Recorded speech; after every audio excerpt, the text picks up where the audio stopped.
Welcome back. This is Cynthia Borsellino, And Leanna Borsellino. and we have a new topic that we want to bring up about dreams, prophetic dreams. Dream. That's right. We have lots of dreams over the seasons of our life. I can count many that have helped me and carried me through some times. But Leanna, there was one in particular. I had just finished. I'm doing a book called Waking Up Gray. Mm-hmm. It's called Waking Up Gray, an exploration of creative awakening by Jenny Shoot. Amazing book. If anybody you want to come alive in your creative giftings and you might think they're dead or gone or you're not creative, I guarantee you read this book, it will bring you back to life. Sounds awesome. So good. So anyway, I was reading in here and it was about where she had a friend that was waiting for another friend who had just gone through kind of a boxing match with her husband during a counseling session. It was not a good place, right? Mm-hmm. And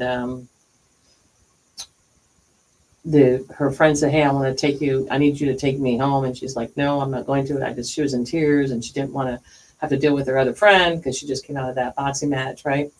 But her friend insisted, so she went and took her home, and her friend told her, "Come on inside." And there was a whole gathering of women there who entered into her grief and her pain. Mm-hmm. And that they sat in the kitchen and they all wept together. And, when I was reading that, I was like, it just like it struck Jenny Shoot was that she was astonished that a group of friends would take such severe pain and make it their own. And they didn't try to fix it. They didn't dumb it down. They didn't bypass the discomfort by moving on to something more comfortable. They gave her the gift of sharing in her pain, and they gave her hope for a better day. And when I had read that in my morning daily devotional, and then I get a call from Leanna. And Leanna, why don't you share what you said to me? So for those who are listening, I've recently gone through a divorce. It was finalized last May. And it's been a very painful process. Mm-hmm. I don't want to get too deeply into it, but it was absolutely devastating for me and it was very difficult. However, while going through the divorce, I was unemployed and didn't have a job, and I didn't know how I was going to survive. And I just had to buckle down, and I went to night school to get my realtor's license, and so I could become a real estate agent, and was successful at that, and then hit the ground running and have gone full force into real estate. And now I'm about to hit my 2-year mark.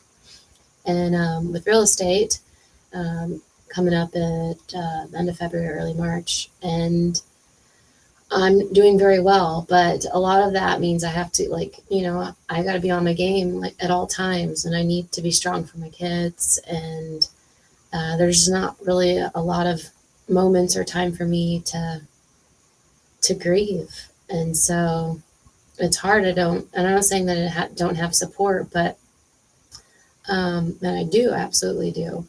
But it's different, I think, when you're going through a divorce.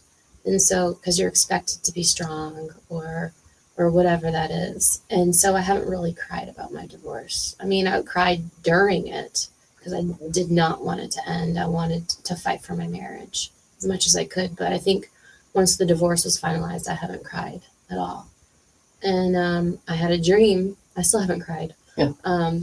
In my dream, I was sobbing. And I wouldn't say sobbing. I would say I was wailing. More like a wail. But the dream you had, that was the night before I read this in my Bible study. And well, the reason I called you is because in my dream I was surrounded by you mm-hmm. and my daughter Zoe, who's 8 years old, and I was crying with y'all. Yeah. And it just struck me because I feel like, I mean, if I ever do cry, I'm alone and I'm probably taking a shower. So yeah. Use the shower as like my therapy, or times to talk to God and stuff like that. So I don't know if anybody else does that, but that's kind of like my space. And also, like, the shower, the water just kind of washes away the tears, so it's almost like it doesn't exist. which is interesting. But Interesting analogy that you would do that. mm-hmm. So you feel like the Lord's wanting you to, and because last time we talked, it was about community, right? And being there for one another and really going deep. And so the wailing, maybe we should have a wailing party. Like, yeah, well, instead of have a joy party, let's have a wailing I think, party. and I don't know if it was sparked from this or not, but, and I'm not going to name any names here or anything like that, but I recently had a friend whose husband took his life and left her and her kids behind. And absolutely awful. Like, Yeah. I cannot even imagine. And, there's a meal train, all that kind of stuff set up for her. And and I'm not comparing that to saying none of that, all of that absolutely should have happened. But I was like, what about the families where the wife is abandoned by their husband also, but not through suicide, through divorce, and he just decides he doesn't want to be a family anymore. So my ex is still walking around and wants nothing to do with us. And there's no really meal trains or support or anything. And I'm not saying that, like I said, everything, like the community gathering, like that, and all the things to do to help her was awesome. So we needed that, but yet also, why don't we help them around? I feel like there's a stigma a little bit over divorce, Yeah. and I'm just expected to, and I'm doing that, and I understand that that's the expectation. But I was like, I don't feel like I'm allowed to grieve in the same way. Mm-hmm. And so I just have to keep myself together, and it's important to do that too. And I know you got to keep yourself together under any circumstances, especially if you have children. And I'm not here to bash my ex-husband or anything like that, but I was abandoned, and he didn't want to be a family anymore, and that's really what it boiled down to. And you can't force someone to stay with you that doesn't want to stay. Yeah. And so, and that has been very difficult, trying to figure out how to survive and how to provide for my children. I am the custodial parent. They're with me the majority of the time. And I mean, he still sees his kids, but I actually broke down the math of it in a month, and they're with me 87% of the time. So, which is a lot. And so, and great, because they, I'm not complaining. So don't think that that's a complaint for me, because I want my children with me as much as possible. So but the sad part is that it's not a family, like with the dad there and that's what I'm in trying the to say home, is especially I'm struggling because I just want a whole family, and I wanted that restoration, and I wanted those things for my kids, and I can't give that to them. And so trying to figure that out and trying to understand that grief and kind of moving through that. And so it's just been a process, I'd say. And maybe part of the shift that I think that the Lord is maybe wanting to bring is where we're coming together as communities to really be there through hard times, in difficult times. And now, if it looks this way, then we'll do it. But it should be no matter what, right? Unless somebody's being real abusive, you're not going to go along and say, you keep doing that. No, that's a total different scenario. But your dad and I are watching, so my husband and I are watching this, what was it, Come From the Heart, or I don't even know the series, but it's really good, and it shows the women in the community, because they lost their husbands in the coal mines. And then the other women who didn't lose, and at one point they were kind of like separating, but then there was something that had to be done, and then you watch the community come together. Like, it took one person to start that traction, right? Yeah. And then all of a sudden they all decided, but there was other women who were complaining at first, but then they all decided to. And it's that's what it takes, right? That's really what it takes. And I think one of the ladies that's like, she never did grieve, like to go through the grief of the full loss. And then until you have people alongside you. And I remember when I was grieving all the losses I had.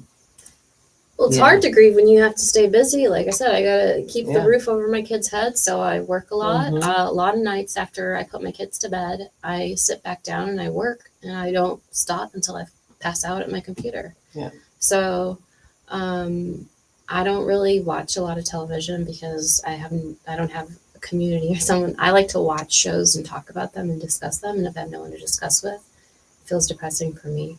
So I'd rather just go work. And because, time is money. So I need to provide for my kids. So the amount of time that I can work. So I, drop my kids off at school.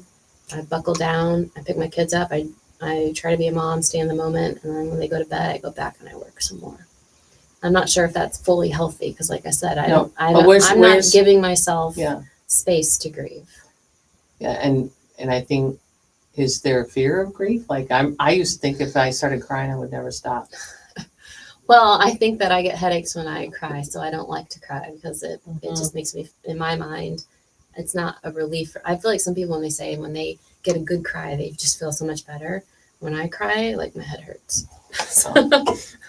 I've learned to, like, I'll go in I have a big I'll go in the closet now and I cry, but I ask Jesus to hold me because I've had experience with him. Just, I feel his embrace and I can just wail, but I've also had friends that I can wail with now, but it's kind of our communities and our societies have become so isolated in different ways where we don't really go to that place of learning how to grieve with one another and being there. You think of the story of, Lazarus when he died before Jesus resurrected him, but, they were all wailing and crying, and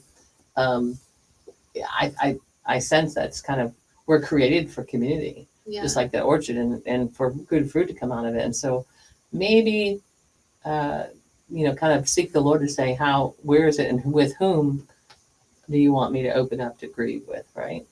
I think that's good too. Like you mentioned with Lazarus, like the scripture says Jesus wept, right? Mm-hmm. I mean, he obviously knew that he was going to raise him from the dead, but he still grieved with them in that moment. That's right. Knowing full well they would be rejoicing soon. Yeah. Yeah. It's like because he saw their heart, is what I think. He was there with them in the moment. Yeah. And that's why I feel like he's calling us to be with people in the moment. And sometimes we might be tired, overwhelmed. We got our own struggles. Oh my gosh, now I got to carry this. It's not carrying that burden. It's just being with them in that moment to say, hey, I hear you. I see you. And I'm going to be with you in this too. Yeah. Right? So it's a lot more powerful. Yeah. So anything else you want to share about?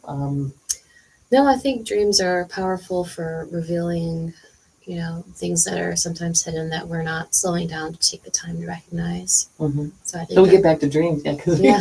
Right. So we'll have to continue on because there's a lot more prophetic dreams. I do love dreams though. And I think throughout the years, I've had some prophetic dreams and so have you. And so if it sticks with you, if there's something in that dream that really shocks you for a moment, I think that's a cause to pause and reflect. And that's what happened because, like I said, I haven't given myself a moment really to grieve. And so my mind decided that it was going to have me grieve in my dreams. And so, well, I think God's showing you a way that this is something that you need to do, right? Yeah. And it's okay. I find it interesting that Zoe was there because I think she needs. Do you remember the time that I told you when she came in and we were I'm trying to understand that part because my son wasn't in the dream. It was just Zoe and you. Yeah. And so.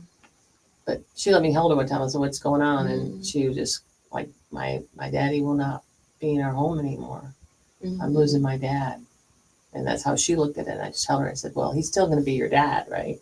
Yeah. But he adores her too. But if anybody's out there and grieving is, kind of part of a journey that you're in, you feel alone in it too, reach out to me at Beloved Unveiled at protonmail.com. I'd love to pray with you or talk with you. I'm a wailer, and I've learned how to wail now.